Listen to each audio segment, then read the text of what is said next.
Good morning students. Previous class में अपन ने spermatogenesis की मैकेनिज्म को अच्छे से समझा था, जिसमें अपन ने उसको दो अवस्थाओं में विभाजित किया था। एक तो फॉर्मेशन ऑफ स्पर्मेटिड, जिसे अपन बोल रहे थे स्पर्मेटोसाइटोसिस, और दूसरा स्पर्मियोजेनेसिस, यानी कि स्पर्मेटिड जैसे ही फर्स्ट स्टेप में अवस्था में बना, उससे स्पर्मेटिड से स्पर्म का बनना स्पर्मियोजेनेसिस कहलाता है। तो इन दोनों अवस्थाओं को अपन ने अच्छे से समझा था। अच्छा, जो फर्स्ट अवस्था है फॉर्मेशन ऑफ स्पर्मेटिड, जिसको अपन ने तीन उप अवस्थाओं में डिवाइड किया था, मल्टीप्लिकेशन फेज, ग्रोथ फेज और थर्ड मैचुरेशन फेज, यानी कि गुणन अवस्था, वृद्धि अवस्था और परिपक्वन अवस्था।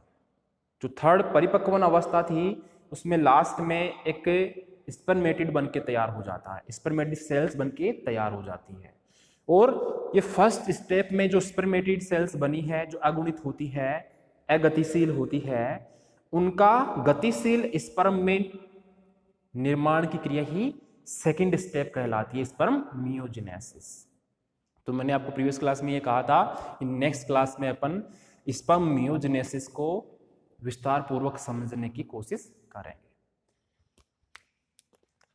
तो सेकंड स्टेप या अवस्था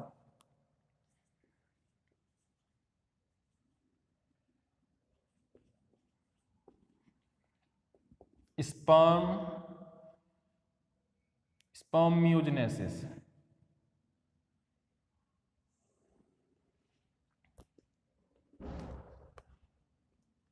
ठीक है, स्पर्मियोजेनेसिस की मैकेनिज्म कैसे होती है, इसमें मैंने बता दिया था कि हैप्लोइड क्या बना, फर्स्ट स्टेप से क्या बना था,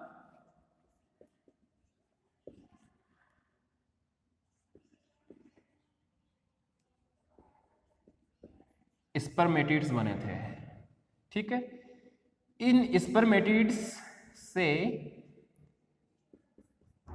गतिशील स्पर्म्स का बनना ही स्पर्मियोजेनेसिस कहला रहा था। ठीक है, लेकिन अपन को इसको डिटेल से समझना है, तो उसको समझने के लिए अपन स्पर्म को डिटेल में जानेंगे। तो जो स्पर्म होता है, ये 3 पार्ट से मिलकर बना हुआ होता है। अगर आपने पढ़ा हो इसके बारे में, हेड, मिडिल पार्ट और थर्ड नंबर पे टेल। ये पढ़ा है अपन ने। आउटलाइन डायग्राम बनाना चाहूं मैं आपके सामने।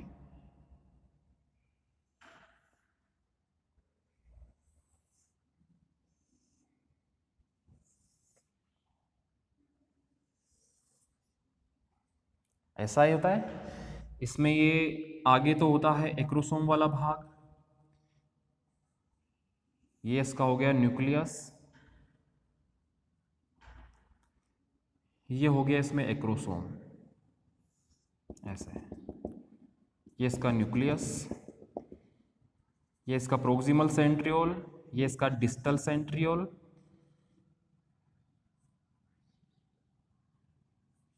ये एक्सियल फिलामेंट,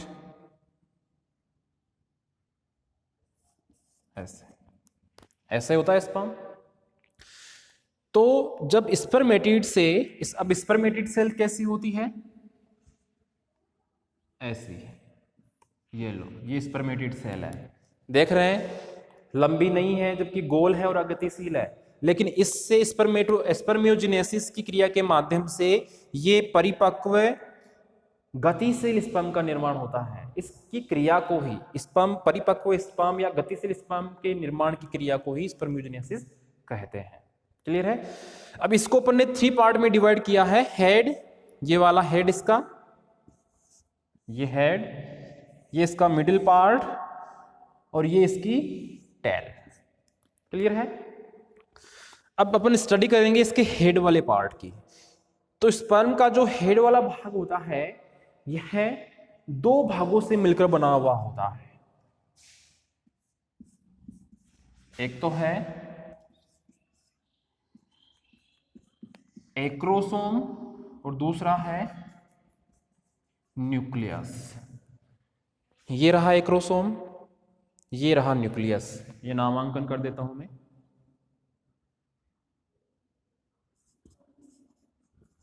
एक्रोसोम और ये है न्यूक्लियस। न्यूक्लियस ये है इसका मिडिल पार्ट वगैरह आ गया इसका। तो जो एक्रोसोम है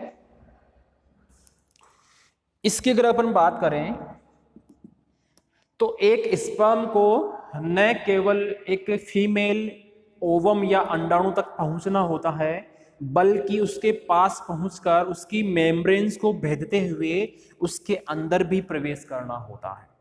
जैसे मान लो ये कोई अंडाणु है, ये कोई स्पर्म आया है यहां पे, ये है स्पर्म, ये है ओवम। तो स्पर्म का काम केवल इतना ही नहीं है कि वो फीमेल के ओवम या अंडाणु के पास जाए, बल्कि उसका ये भी काम होता है कि इसकी जो मेम्ब्रेन्स है, जो 4-5 मेम्ब्रेन से मिलकर बनी हुई होती है, इसको भेदते हुए इसके अंदर तक आना। तो उसके लिए स्पर्म के हेड वाले भाग में एक्रोसोम का भी निर्माण किया जाता है। इस काम के लिए जो हेल्प करता है ऑर्गन वो होता है गोल्जी बॉडी।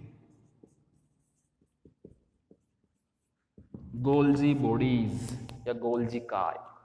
गोल्जी काय के माध्यम से एक्रोसोम का निर्माण स्पर्म के हेड वाले भाग में किया जाता है, ये वाला भाग, जिसमें विभिन्न प्रकार के एंजाइम्स पाए जाते हैं जो इस ओवम की मेम्ब्रेन को घोलने का काम करते हैं।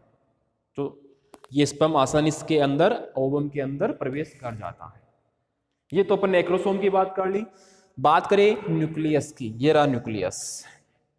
तो न्यूक्लियस की कहानी ये है, बड़ी रोचक कहानी है न्यूक्लियस की। अभी देख रहे हैं कि ये बहुत बड़ा पतला सा अपन को दिखाई दे रहा है। बड़ा और पतला तो दिख रहा है, लेकिन इसके अंदर सामान कुछ नहीं है। सामान से मतलब है न्यूक्लियस के अंदर होता क्या है, इसके अंदर क्या क्या होता है? डीएनए होता है, आरएनए होता है, H2O होगा, बहुत सारे आवश्यक सबस्ट्रेट्स होंगे। अब इसमें होता क्या है जब स्पर्म में न्यूक्लियस का, कि यह अपने में से H2O आरएनए, H2O को और आरएनए को बाहर निकाल देगा। एक न्यूक्लियस के अंदर मुख्य भाग गुणसूत्रों का होता है। यानी काम की चीज क्या है? एक केंद्रक के अंदर गुणसूत्र। गुणसूत्र किससे मिलकर बने हुए होते हैं? डीएनए से और प्रोटीन से। जैसे कि अपने डीएनए की स्ट्रक्चर समझी थी, ठीक है। तो गुणसूत्र मुख्य भाग होते हैं, यानी डीएनए और प्रोटीन। तो बचे क्या? जैसे आरएनए और H2O, तो इनको तो केंद्रक जो है न्यूक्लियस इस स्पर्म का, वो बाहर निकाल देगा, यानी कि अपने ये वेट को कम करता है। बहुत रोचक बात है। इस न्यूक्लियस का जो वेट था, ये उस वेट को कम करने के लिए अपने में से अतिरिक्त मात्रा के जो आरएनए है और जो H2O है उसको बाहर निकाल देगा। तो इससे इसका वेट कम हो गया। दूसरा ये काम करता है कि ये जो प्रोटीन है, अपन जानते हैं कि हिस्टोन प्रोटीन होते हैं। हिस्टोन प्रोटीन की जगह है क्षारीय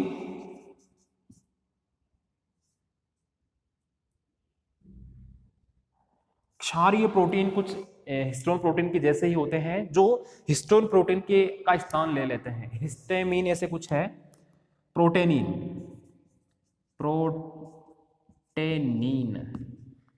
क्षारीय प्रोटीनिन नामक हिस्टोन प्रोटीन होते हैं जो मुख्य हिस्टोन प्रोटीन को प्रतिस्थापित कर देते हैं, यानी कि इनका स्थान ले लेते हैं। तो इन सभी कारणों की वजह से एक स्पर्म का जो न्यूक्लियस होता है वो बहुत ही हल्का हो जाता है और उसमें केवल काम की या नेसेसरी स्ट्रक्चर जैसे ओनली क्रोमोसोम वाला पार्ट ही रहता है।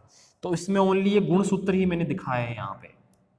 बाकी आरएनए, H2O, हिस्टोन प्रोटीन्स को बाहर निकाल दिया गया है इससे। ये ऐसा इसलिए हुआ है क्योंकि स्पर्म का वेट जितना कम होगा वह उतना ही गतिशील होगा, उसे दौड़ लगाने में, गतिशील बनने में ज्यादा मशक्कत नहीं करनी पड़ेगी। सेम वैसे ही जैसे एक मोटे आदमी को दौड़ाए और एक पतले आदमी को दौड़ाए तो जीतेगा कौन? पतला आदमी, क्योंकि उसका वेट कम है, वो आसानी से सर पर दौड़ लेगा। लेकिन मोटा आदमी दौड़ेगा लेकिन थोड़ी दूर जाते वो हांफने लगेगा, यानी उसकी एनर्जी खत्म हो जाएगी। तो सेम वही कंडीशन यहाँ पे इस न्यूक्लियस ने की है, अपने वेट को बहुत कम कर लिया है ताकि स्पर्म बहुत तेज फास्ट स्पीड से गति कर सके। क्लियर हो गया? इसके हेड वाले पार्ट को अपन इन 2 पार्ट्स के माध्यम से अच्छे से समझ लिया है। फिर आता है मिडिल पार्ट। अच्छा, ये सारी जो प्रोसेस अपन ने समझी है, इसको समझने के लिए, या स्पर्म की स्ट्रक्चर को समझने के लिए, या एक स्पर्मेटिड से स्पर्म कैसे निर्माण होता है, उसको अपन 3 स्टेप्स में डिवाइड कर सकते हैं। जैसे फर्स्ट स्टेप हो गई formation of head of spermatid. First step क्या हो गई? Formation of head of spermatid, जिसमें अपन ने ये दोनों भाग पढ़ लिए। इसके बात वही है, अपन ने स्पर्मेटिड से स्पर्म के निर्माण की जो क्रिया थी स्पर्मियोजेनेसिस, उसको 3 स्टेप्स में डिवाइड किया। फर्स्ट स्टेप तो formation of head of spermatid, head वाले भाग में एक्रोसोम और न्यूक्लियस को अपन ने अच्छे से समझ लिया है। Second step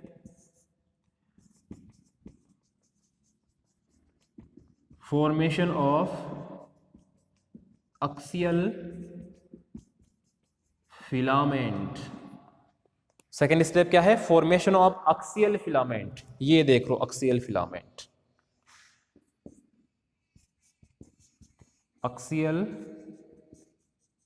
filament.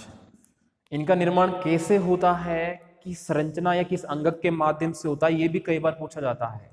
तो यहां पे देख रहे हो मैंने 2 काले काले बिंदु बनाए हैं। तो ध्यान ये देना कि जब न्यूक्लियस अपने आकार में परिवर्तन कर रहा होता है, यानी कि यह अतिरिक्त मात्रा को, जल की अतिरिक्त मात्रा को, आरएनए की अतिरिक्त मात्रा को बाहर निकालकर सिकुड़कर लंबा पतला हो रहा होता है, उसी टाइम इसमें उपस्थित जो सेंट्रोसोम होता है, यानी जो तारक काय होता है, वह 2 भागों में विभाजित होकर 2 सेंट्रियोल बना लेता है। और उसी टाइम एक ग्रत का विकास भी होता है, यानी ये न्यूक्लियस है, इसके जस्ट पीछे वाले भाग में यहां पे एक गड्ढा बनता है। उस गड्ढे में एक सेंट्रियोल या तारक केंद्र धस जाता है। जैसे ये इसमें गर्त में धस गया तो ये कहलाएगा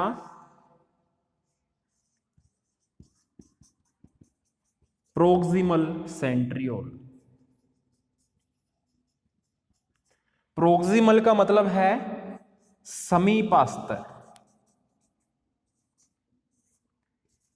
तारक केंद्रक, तारक केंद्र की बोलते हैं, यानी जो सेंट्रियोल न्यूक्लियस के जस्ट पीछे की तरफ स्थित होगा गड्ढे में, गर्त में, वो प्रोक्सिमल सेंट्रियोल या समीपस्थ तारक केंद्र कहलाता है। जबकि दूसरा तारक केंद्र न्यूक्लियस से दूर स्थित होता है, यानी कि ये मिडिल पार्ट की तरफ, ये रहा। तो ये क्या है यहां पे? Distal centriole. डिस्टल का मतलब है दूरस्थ तारक केंद्रक। क्लियर है? तो अपनी जो सेकंड स्टेप थी formation of axial filament, axial filament का निर्माण भी इस डिस्टल सेंट्रियोल या दूरस्थ तारक केंद्र के माध्यम से ही होता है। तो आपसे ये पूछा जा सकता है कि एक स्पर्म में एक्सियल फिलामेंट्स का निर्माण कौन से तारक केंद्र या सेंट्रियोल द्वारा होता है? तो आप क्या बताओगे? दूरस्थ तारक केंद्र या डिस्टल सेंट्रियोल द्वारा, न कि प्रोक्सिमल द्वारा। क्लियर है? फिर आती है third step, mitochondrial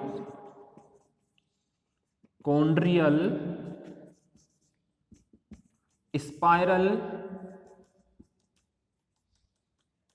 formation. Mitochondrial spiral formation. Spiral means सर्पिलाकार सांप के जैसे। माइटोकॉन्ड्रियल स्पाइरल, आपने सुना होगा स्पर्म का जो टेल वाला भाग होता है, मिडिल पार्ट के जस्ट नीचे वाला भाग, इसमें एक ऐसा स्पाइरल भी बना हुआ होता है ऐसे। ये कैसे बनता है उसको ध्यान से समझना कि इसके इस भाग में माइटोकॉन्ड्रिया भी उपस्थित रहते हैं जो अपना मुख्य अस्तित्व खो देते हैं, और ये जो एक्सियल फिलामेंट है इनके चारों तरफ एक स्पाइरल आवरण बना लेते हैं, एक सर्पिलाकार आवरण बना लेते हैं, जो ओनली अपन को मेमल्स के स्पर्म में ही देखने को मिलता है। और यहां पे ये माइटोकॉन्ड्रिया इस स्पर्म को ऊर्जा प्रदान करने का काम करते हैं, जो ऊर्जा इसको गतिशील बनाती है। यानी जितने एक्टिव इसमें ये माइटोकॉन्ड्रिया होंगे उतना ही फास्ट स्पीड से ये स्पर्म गतिशील होगा, ओवम तक जाएगा। ठीक है, तो यहाँ पे माइटोकॉन्ड्रियल जो स्पाइरल बन रहे हैं, यह माइटोकॉन्ड्रिया के माध्यम से बन रहे हैं एक्सियल फिलामेंट के ऊपर स्पाइरल के रूप में। ये जो अपन ने बनाया है ना यहाँ पे ये वाला, तो यहाँ पे डॉट डॉट से अपन शो करते हैं माइटोकॉन्ड्रिया। अच्छा, मेमल्स के जो स्पर्म होते हैं उन्हीं में ये अपन को स्पाइरल दिखता है, माइटोकॉन्ड्रियल स्पाइरल, जिसे कहते हैं निबेन कर्ण। क्या बोलते हैं? निबेन कर्ण। ये कई बार पूछा गया है निबेन कर्ण क्या होता है, तो आप क्या बताओगे कि मेमल्स का जो स्पर्म होता है उसमें माइटोकॉन्ड्रियल स्पाइरल एक्सियल फिलामेंट को घेरे हुए रहता है, जिसे निबेन कर्ण के नाम से जाना जाता है। निबेन कर्ण, हिंदी में लिख देता हूं, निबेन कर्ण। ठीक है, तो ये अपन ने स्पर्मियोजेनेसिस की क्रिया को भी अच्छे से समझ लिया है इन 3 स्टेप्स के माध्यम से। First step formation of head of spermatid, second formation of axial filament ये वाले, और माइटोकॉन्ड्रियल स्पाइरल का फॉर्मेशन।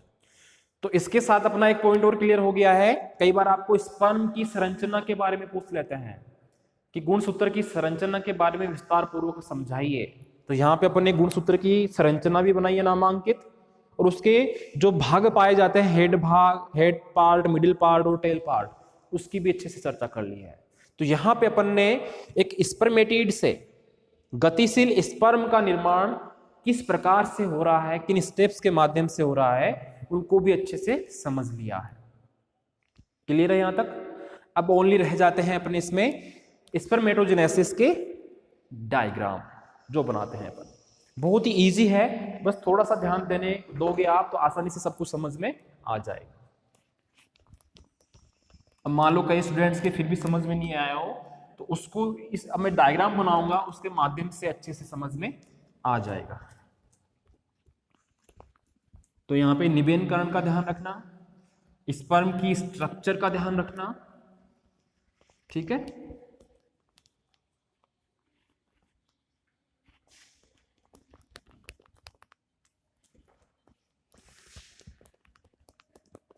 अब ध्यान देना, स्टार्ट कहां से हो रही थी कहानी। रेड से बना देता हूं इसको।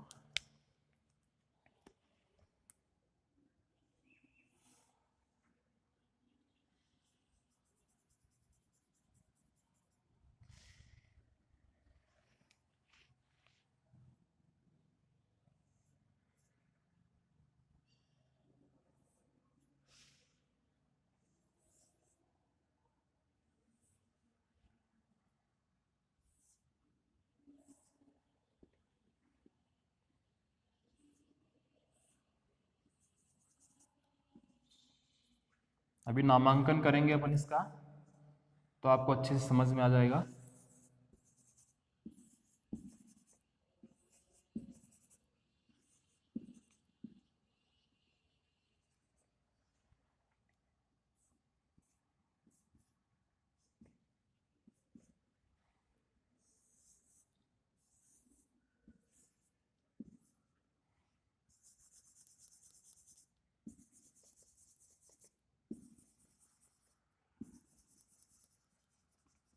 इतना कर लेते हैं एक बार। ये तो है अपना यहां से लेके यहां तक,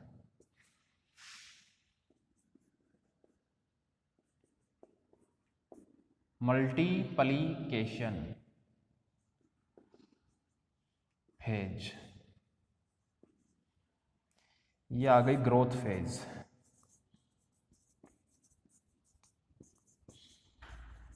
ग्रोथ फेज, ये 2n है, ये भी 2n है, ये भी 2n है, ये भी 2n है। अब कौन सा डिवीजन हो रहा है? अच्छा, ये सेल कौन सी है? प्रीमोडियल जर्म सेल, या अपन इसको बोल दे डायरेक्ट स्पर्मेटोगोनिया। स्पर्मेटोगोनिया ये भी बोल सकते हैं, प्रीमोडियल जर्म सेल भी बोल सकते हैं। प्रीमोडियल जर्म सेल में जैसे ही माइटोसिस डिवीजन हुआ, स्पर्मेटोगोनिया बना, स्पर्मेटोगोनिया में फिर से माइटोसिस डिवीजन हुआ। तो यहाँ पे मैं प्रीमोडियल जर्म सेल लिख देता हूं, प्रीमोडियल जर्म सेल। इसमें कौन सा डिवीजन हुआ? Mitosis division. इधर भी सेम, ये माइटोसिस डिवीजन ही हो रहा है। फिर ये कौन सी सेल्स बन गई? स्पर्मेटोगोनिया। फिर माइटोसिस डिवीजन हुआ स्पर्मेटोगोनिया में, माइटोसिस डिवीजन। तो ये कौन सी सेल्स बनी? फिर primary spermatocytes cells. Primordial germ cell है, माइटोसिस डिवीजन हुआ, स्पर्मेटोगोनियल सेल्स बनी जिनकी संख्या अनिश्चित होती है टेस्टिस में। उसमें फिर से माइटोसिस डिवीजन हुआ और प्राइमरी स्पर्मेटोसाइट सेल्स बनी। ये अभी तक 2n है, डिप्लॉइड है। ये कौन सी अवस्था है? मल्टीप्लिकेशन फेज या गुणन अवस्था में काम हो रहा है इतना, यानी संख्या में वृद्धि हो रही है तो गुणन अवस्था बोल रहे हैं इसको। फिर प्राइमरी स्पर्मेटोसाइट सेल्स के अपने ये आकार में वृद्धि करती है, इनका न्यूक्लियस आकार में बढ़ता है, उस अवस्था को क्या बोल रहे थे अपन? Growth phase. ये लिखा है मैंने, ग्रोथ फेज। ठीक है, फिर क्या होगा? कौन सी अवस्था आएगी अब? Maturation phase. उस मैच्योरेशन फेज में क्या होगा? ये प्राइमरी स्पर्मेटोसाइट सेल है, इसका न्यूक्लियस बड़ा हो गया। इसमें जैसे मैच्योरिंग फेज आई,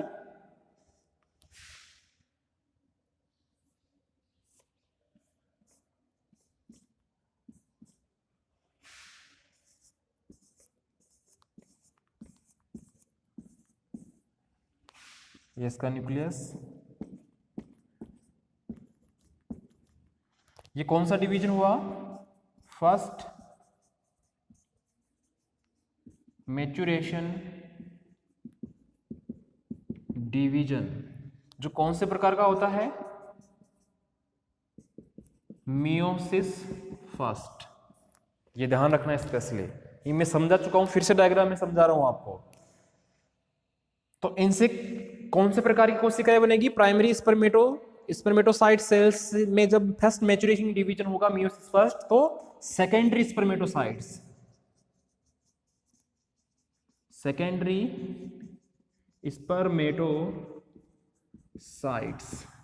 क्लियर है? इनमें फिर से सेकेंड मैच्योरिंग डिवीजन होगा। अब ये कौन सी सेल्स हो गई? ये एन, इनमें फिर से होगा।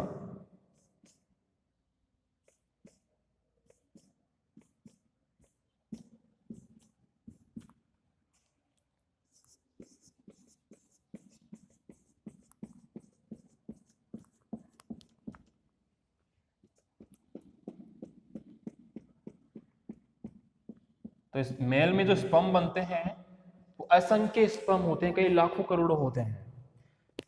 तो इसमें ये सेकेंड मैच्योरेशन डिवीजन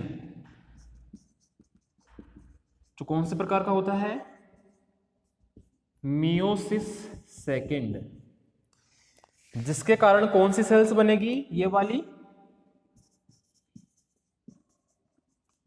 स्पर्मेटिड्स, ये भी कैसी होगी, एन। वही कहानी बता रहा हूं जो मैंने थ्योरी में आपको बताई थी, उस चार्ट में बताई थी। अब क्या होगा इनमें, जैसे इस एक सेल की बात करूं मैं, एक स्पर्मेटिड सेल की, तो इसमें कौन सी रिएक्शन होगी, स्पर्म मियोजेनेसिस,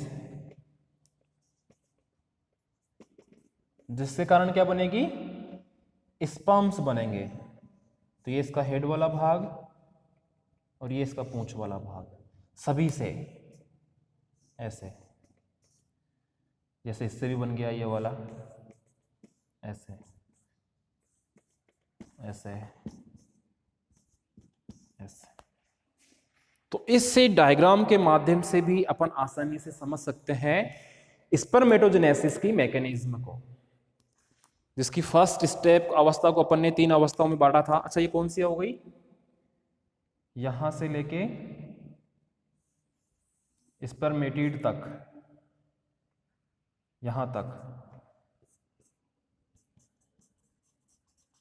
मैच्योरेशन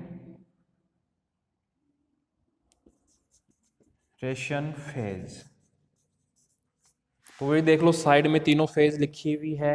थर्ड फेज के लास्ट में ये स्पर्मेटिड बन गया। जो चीज अपन ने थ्योरी में समझी है, वो चार्ट में जो लिखी थी, उन्हीं को मैंने डायग्राम बना के अच्छे से समझा दिया है। कहानी कहाँ से स्टार्ट हो रही है, वही प्रीमोडियल जर्म सेल से हो रही है, जिसमें माइटोसिस डिवीजन होते ही स्पर्मेटोगोनियल सेल्स बन जाएगी, जो जीवन पर्यंत प्राइमरी स्पर्मेटोसाइट सेल्स बनाती रहती है। ये तो मैंने समझाया था आपको थ्योरी में। तो सेम टू सेम वही कहानी मैंने डायग्राम्स के माध्यम से प्रदर्शित कर दी है। अब यहाँ पे देखो, ये स्पर्मेटिड्स बन गए हैं, गोल गोल है, गतिशील है। अब इससे गतिशील स्पर्म का निर्माण ही स्पर्म्योजेनेसिस कहलाता है, ये देख सकते हो। क्लियर है? तो इस प्रकार अपन स्पर्मेटोजेनेसिस, शुक्राणु जनन की जो क्रियाविधि है, जो मैकेनिज्म है, उसको आसानी से विस्तार पूर्वक समझा सकते हैं। या तो आप थ्योरी के माध्यम से समझा दो, अच्छी बात है। अगर थ्योरी याद है आपको, तो वो चार्ट भी आप बना सकते हो, ये डायग्राम भी बना सकते हो। अगर आपको थ्योरी भी नहीं याद है, आपको डायरेक्ट ये डायग्राम याद है, चार्ट याद है, तो भी आसानी से इसको देखते हुए आप थ्योरी भी लिख सकते हो। तो जैसे मान लो कि आपके मेन एग्जाम में आ गया, स्पर्म्योजेनेसिस को विस्तार पूर्वक समझाइए, स्पर्मेटोजेनेसिस को, या शुक्राणु जनन को, या इसकी क्रियाविधि को विस्तार पूर्वक समझाइए, तो आप, मेरे को पक्का विश्वास है कि 6 में से 6 नंबर आसानी से ला सकते हो, अगर आपको ये चार्ट भी याद हो गया है तो। इस चार्ट के बेस पे ही, इस डायग्राम के बेस पे ही आप 7-8 पेज भर सकते हो मेन कॉपी के, अगर आपको ये आज समझ में आ गया हो तो।